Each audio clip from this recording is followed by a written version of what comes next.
Hello everyone. हमारा topic चल रहा है यूरोप में राष्ट्रवाद का उदय। इससे पहले के टॉपिक में हमने देखा था कि 1815 में जब प्रैब आता है, प्रैब में 4 कंट्रीज हमने पढ़े थे। पी से प्रशा पढ़ा था, आर से रशिया पढ़ा था, ए से ऑस्ट्रेलिया और बी से ब्रिटेन। इन्होंने सभी शक्तियों ने मिलकर क्या किया था? इन्होंने सभी शक्तियों ने मिलकर जो नेपोलियन था उसको हरा दिया था। उसके बाद की जितनी भी सरकारें बनी थी 1815 के लगभग, वो सारी निर्कुंज सरकारें वैसे ही पुरानी व्यवस्था लाने वाली सरकारें बन गई थी जैसे पहले चल रहा था फ्रांस में। तो अब इसके आगे का टॉपिक हम देखते हैं कि इसके आगे क्या होता है। इसके आगे का टॉपिक है क्रांतिकारी 2.4। 1815 के बाद के वर्षों में दमन के भय से अनेक उदारवादी राष्ट्रवादियों को भूमिगत कर दिया गया। एक प्रकार क्या है, एक साइड पे कौन था? एक साइड पे सारे जो निर्कुंज सरकारें थी, जो फिर पिछला जितना भी नेपोलियन ने सुधार किए थे उनके सुधारों को ख़त्म करके उनकी जगह पर वैसे ही समाज चाहते थे जैसे ऊंच नीच होनी चाहिए, संपत्ति होनी चाहिए, राजतंत्र होना चाहिए, चर्च वैसे ही काम करनी चाहिए, ये सब कुछ वो चाहते थे। लेकिन दूसरी साइड पर क्या था? दूसरी साइड में जब नेपोलियन ने बहुत से सुधार कर रखे थे, उसकी एक छाप भी उदारवादियों के मन में थी। तो उदारवादी क्या चाहते थे?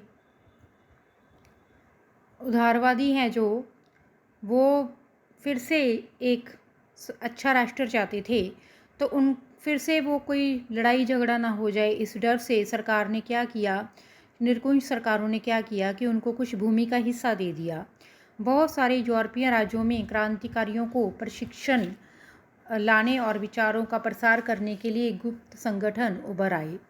इससे क्या होता है कि अब बहुत सारे गुप्त संगठन बन जाते हैं। गुप्त संगठन मीन्स कि जो उदारवादी थे, जो राष्ट्रवादी थे, जे सबके सामने तो कोई प्रचार नहीं कर पाते थे, लेकिन इनका मन था कि हमारे पास वैसे ही जैसे नेपोलियन ने बहुत सारे सुधार किए हैं वैसा ही हमारा फिर से संसार बन जाए। तो इन्होंने क्या किया, जे अंडरग्राउंड हो जाते हैं, ये अपने गुप्त सीक्रेट सोसाइटीज़ बना लेते हैं, गुप्त संगठन बना लेते हैं, जिससे क्या हो कि हमारा काम भी चलता रहे।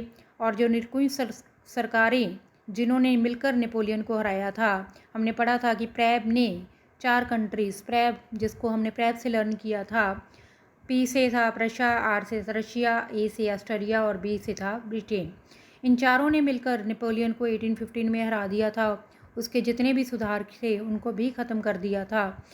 तो अब ये क्या चाहते हैं उदारवादी? ये चाहते हैं कि वैसा ही समाज आ जाए, लेकिन खुलेआम तो ये कुछ नहीं कर सकते, तो वो गुप्त संगठन बना लेते हैं।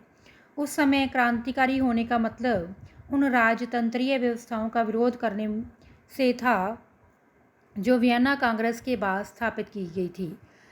वियना कांग्रेस के बाद कुछ राजतंत्रीय व्यवस्थाएं जो वैसी ही थी जो जैसे निर्कुंज सरकारें राजों के समय चलती थी, वो बहुत होंद में आ गई थी।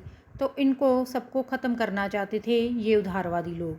साथ ही वो क्या चाहते थे? स्वतंत्रता और मुक्ति के लिए प्रतिबंध होना। वो ऐसा चाहते थे कि सरकार हमें वचन दे कि वो हमें स्वतंत्रता देगी, मुक्ति देगी, और संघर्ष करना क्रांतिकारियों के लिए ज़रूरी था। और क्रांतिकारी ये उदारवादी और राष्ट्रवादी क्या चाहते थे कि हम अपने जो हमारा मकसद है उसके लिए हम संघर्ष करेंगे। ज़्यादातर क्रांतिकारी राष्ट्र राज्यों की स्थापना को आज़ादी के इस संघर्ष का अनिवार्य हिस्सा मानते थे। ज़्यादातर क्रांतिकारी क्या चाहते थे कि जो संघर्ष हमारा चल रहा है ये आज़ादी के लिए बहुत ही ज़रूरी है। ऐसा ही एक व्यक्ति हुआ है इटली का क्रांतिकारी जोसेप्पी मेत्सनी, इसका नाम बहुत सा। उसका जन्म 1805 में जेनिवा में हुआ था और वह कार्बोनोकारी नामक गुप्त संगठन का सदस्य बन गया। तो ये एक गुप्त संगठन का मेंबर्स था, ठीक है। 1805 में इसका जेनेवा में जन्म हुआ था। छोटी सी उम्र ही थी इसकी, 24 साल की। युवावस्था में लिगुरिया में क्रांति करने के लिए उसे बहिष्कृत कर दिया गया। तत्पश्चात उसने 2 और भूमिगत संगठनों की स्थापना की। पहला था मिसोई में जंग इटली और दूसरा था बर्न में जंग यूरोप। ये दोनों ही संगठन, ये भी गुप्त संगठन थे और इसकी स्थापना किसने की थी? इसकी स्थापना जोसेपी मेस्सेनी ने की थी, जो कि गुप्त संगठन का ही एक मेंबर था। इसने 2 और संगठन बना दिए थे। एक था जंग इटली, दूसरा था यंग यूरोप। एक था यंग यूरोप था जो वो बर्न में था, और जो ये जंग इटली है ये कहाँ पे था? मुसोई में था, जिसके सदस्य पोलैंड, फ्रांस, इटली, जर्मन राज्यों के समान विचार रखने वाले युवा थे। इसमें जितने भी आप पिक्चर में देख सकते हो, जितने भी बैठे हुए हैं ये गुप्त संगठन बनाए बैठे हैं और ये इसका हेड बना हुआ है। तो ये जो सारे जो मेंबर हैं ये यूरोप के ही अलग अलग देशों में से थे। तो इसके आगे क्या है? मेस्सेनी का विश्वास था कि ईश्वर की मर्जी के अनुसार राष्ट्र ही मनुष्यों की प्रकृति की इकाई थी। अंत इटली छोटे राज्यों और प्रदेशों के प्रबंधों की तरह नहीं रह सकता था।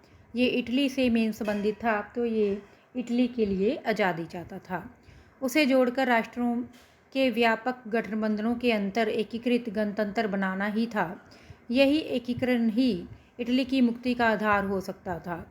वो चाहता था कि छोटे छोटे जितने भी राज्य हैं वो एक साथ हो जाएं और एकीकरण ही जो इटली को गणराज्य बना सकता है।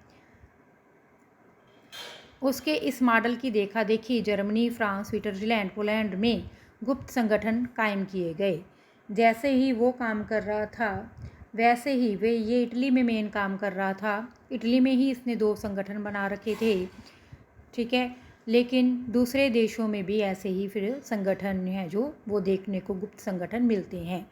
कहाँ देखने को मिलते हैं? जर्मनी, फ्रांस, स्विट्जरलैंड और पोलैंड में। मेस्सेनी द्वारा राजतंत्र का विरोध करके और प्रजातांत्रिक गणतंत्रों के अपने स्वप्न से मेस्सेनी ने रूढ़िवादियों को हरा दिया।